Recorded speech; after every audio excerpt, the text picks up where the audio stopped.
د قربانۍ چې کوم ځناور دی دغه ځناور وینه دغه ځناور ویشته د دغه ځناور ګندګي غوښه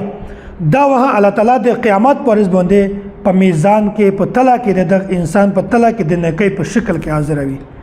څومره زیات فضیلت د الله رسول بیان کړی دی ام المؤمنین ام عائشہ رضی الله تعالی عنها دا فرمایي چې رسول الله صلی الله علیه وسلم فرمایلی دي ضحوا وطيبوا بها انفسکم توس قربانی کوي امر د وجوب د پر استعمالي توس قربانی کوي وطيبوا بها انفسکم او د دغ په ذریعہ باندې توس خپل ځون خوشل سوتي بیا د الله رسول فرمایي فانه ليس من مسلم يوجه ضحيته الى القبلة الا كان دمها وفرسها وصوفها حسنات محضرات في ميزانه يوم القيامه یا چې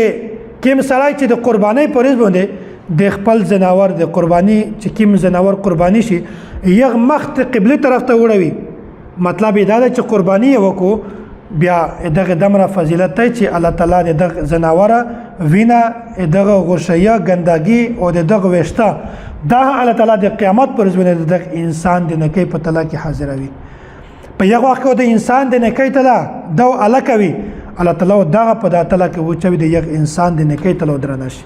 الله تعالی دا انسان په دا باندې کامیاب کو اسه کچېره میشتستا د قربانۍ په واجب نه څه نشي ملاو بیا همیش قرباني کې زکه چې د الله تعالی حکم دی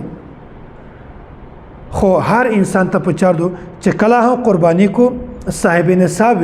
یخته پچار دو چې په قرباني نه مخکې د قرباني فضایل د په ذهن کې شنوي کچېره میشتو سه د قرباني غوښه ټول خپل اخري